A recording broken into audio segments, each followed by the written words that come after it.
बिस्मिल्लाहिर्रहमानिर्रहीम। अस्सलाम वालेकुम। लास्ट क्लास में हमने सूरतुल माइदा का तफसीली सवाल किया था, उसका तारुफ। आज हम सूरतुल माइदा की आयत का तर्जुमा करेंगे, जिसमें से आयत नंबर 8 था 10 और 38 था 40 का तर्जुमा करेंगे। बिस्मिल्लाहिर्रहमानिर्रहीम। या अय्युहल्लज़ीना, ए लोगो, आमनु जो ईमान लाए। या अय्युहल्लज़ीना आमनु, ए ईमान वालो, कूनू हो जाओ, कव्वामीना मजबूती से कायम हो जाओ, लिल्लाही अल्लाह के लिए, शुहदाअ गवाही देते हुए, बिलकिस्ते इंसाफ के साथ। ए ईमान वालो, अल्लाह के लिए इंसाफ के साथ गवाही देते हुए मजबूती से कायम रहने वाले हो जाओ। वला और ना यजरी आमादा करे मन्नाकुम तुम्हें, वला यजरी मन्नाकुम और तुम्हें आमादा ना करे, शन आनो दुश्मनी कौमिन किसी भी कौम की, और तुम्हें किसी कौम की दुश्मनी हरगिज़ आमादा ना करे, अला इस पर के, अल्लाह के तुम ना करो, तादिलु अदल इस पर कि तुम अदल ना करो, ऐदिलु अदल करो, हुआ ये अकरबु ज़्यादा करीब है, लित तकवा तकवा के, अदल किया करो ये तकवा के ज़्यादा करीब है। वत्तकुल्लाह और अल्लाह से डरो, यानी उसकी नाफरमानी से डरो और बचो। इन्नल्लाह बेशक अल्लाह ताला खबीरुन वाकिफ़ है, खूब वाकिफ़ है, बिमा उससे जो तामलूना तुम अमल करते हो। अल्लाह की नाफरमानी से डरो, बेशक अल्लाह खूब वाकिफ़ है उससे जो तुम करते हो। वादल्लाहु और अल्लाह ताला ने वादा फरमाया है, अल्लज़ीना उन लोगों से, आमनु जो ईमान लाए, व आमिलु और अमल किए या अमाल किए, अस्सालिहाती नेक। अल्लाह ने उन लोगों से वादा फरमाया है जो ईमान लाए और उन्होंने नेक अमाल किए, लहुम उनके लिए, मग़फ़िरतुन बख्शिश है, व अजरुन और अजर है, अज़ीमुन बड़ा, उनके लिए बख्शिश और अजर अज़ीम है।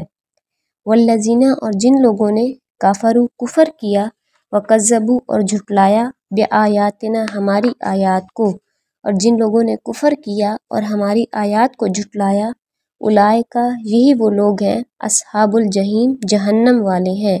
जहन्नम का नाम है एक जहीम, तो यहाँ भी इससे मुराद है जहन्नम वाले हैं। इसके बाद है आयत नंबर 38। बिस्मिल्लाहिर्रहमानिर्रहीम।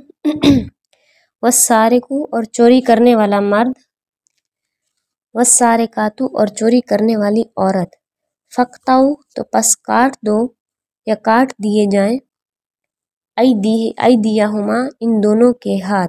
चोरी करने वाला मर्द और चोरी करने वाली औरत, तो इन दोनों के हाथ काट दो। जज़ाअन सज़ा है, बिमा उसकी जो, कासबा उन्होंने कमाया, नकालन बदला या जुर्म, वो उस जुर्म की सज़ा या बदला है जो उन्होंने कमाया। नकालन से मुराद हिस्सा भी है, मिनल्लाहि अल्लाह की तरफ से, ये अल्लाह की तरफ से इबरतनाक सज़ा या हिस्सा है। वल्लाहु और अल्लाह ताला अजीज़ुन बहुत गालिब है, हकीमुन बड़ी हिकमत वाला है। फमन फिर जिसने, ताबा तौबा की, मिम्बादी इसके बाद, जुल्म ही अपने जुल्म के बाद, व असला और अपनी इस्लाह कर ली, फिर जिसने इस जुल्म के बाद तौबा की और अपनी इस्लाह कर ली, फ़इन्नल्लाह तो फिर बेशक अल्लाह ताला, यतूबु तौबा कबूल फरमाएगा, अलैहि उसकी, तो बेशक अल्लाह उसकी तौबा कबूल फरमाएगा। इन्नल्लाह बेशक अल्लाह ताला, गफूरुन बख्शने वाला, रहीमुन बड़ा रहम करने वाला है, बेशक अल्लाह बख्शने वाला निहायत रहम करने वाला है। अलम क्या नहीं, तालम तुम जानते, अन्नल्लाह ये कि अल्लाह ताला, लहू उसी के लिए, मुल्कु बादशाहत है, अस्समावाति आसमानों की, वल अर्दी और ज़मीनों की। क्या तुम नहीं जानते कि अल्लाह के लिए आसमानों और ज़मीनों की बादशाहत है। युअज़्ज़िबु वो अज़ाब देता है, मन यशाउ जिसे चाहता है, युअज़्ज़िबु मन यशाउ वो जिसे चाहता है अज़ाब देता है, व यगफिरु और बख्श देता है या माफ़ फरमा देता है, लिमन जिसे यशाउ वो चाहता है, वो जिसे चाहता है अज़ाब देता है और जिसे चाहता है माफ़ फरमा देता है। वल्लाहु और अल्लाह ताला, अला पर, कुल्ले शैइन हर चीज़ पर, कदीरुन पूरी तरह कादिर है, और अल्लाह ताला हर चीज़ पर पूरी कुदरत रखने वाला है। ये थी हमारी आयत नंबर 8 से 10 तक और 38 से 40 तक। नेक्स्ट क्लास में हम इंशाल्लाह आयत नंबर 48 से 49 और 83 से 86 का तर्जुमा करेंगे। Thank you.